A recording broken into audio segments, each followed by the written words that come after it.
Good morning, dear students. আজি আমি শিকিম লাল বাহাদুৰ শাস্ত্ৰীৰ বিষয়ে।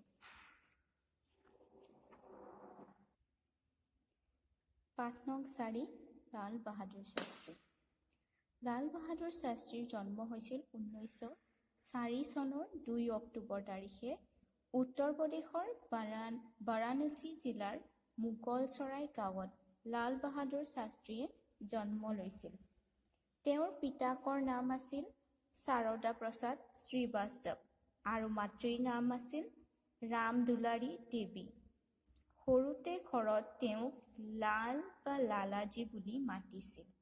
মাত্ৰ 1.5 বছৰ বয়সতে পিতাকৰ মৃত্যু হোৱাত মাক ৰাম দুলাৰী অথাই সাগৰত পৰে। উপায়বিহীন হৈ 3টা সন্তানৰ সৈতে তেওঁ পিতৃৰ ঘৰলৈ যাবলৈ বাধ্য হয়। তাতেই নানা দুখ কষ্টৰে মাজেৰে লাল বাহাদুৰ ডাঙৰ দীঘল হয়।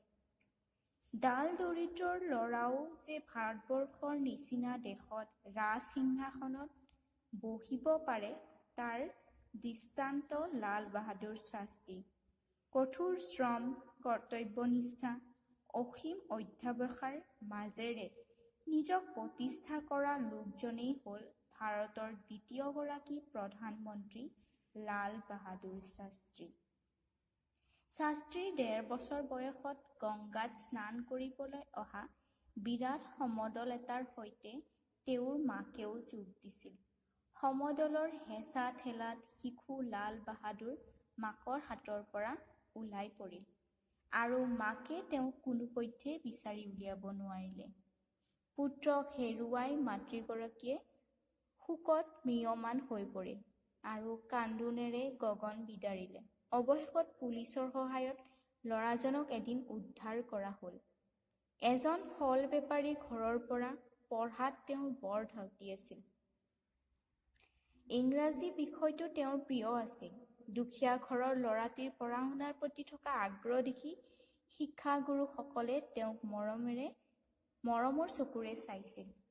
লাল বাহাদুৰে 7 বছৰ বয়সত সমনীয়াৰ লগত বাগান এখনত ফল চুৰ কৰিবলৈ গৈছিল। গৃহস্থই গম পাই ল'ৰাহঁতক খেদি আহিল। আটাইবোৰ পলাল। চোৰ ধৰা পৰিল কেৱল লাল বাহাদুৰ। তেওঁ ধৰা পৰাৰ কাৰণটো হ'ল বাগানত সোমাই তেওঁ ফলৰ চিন্তা নকৰি এজোপা ফুলৰ সৌন্দৰ্যতহে মোহ গৈ আছিল। গৃহস্থই তেওঁক ধৰিলে আৰু মাৰধৰো কৰিলে।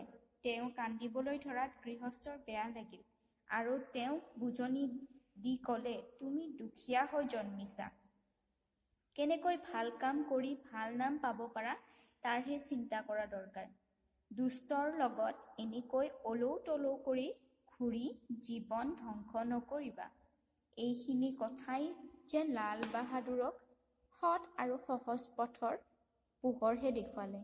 সেই মুহূৰ্ততে তেওঁ পণ কৰিলে যে তেওঁ এজন ভাল মানুহ হ'ব।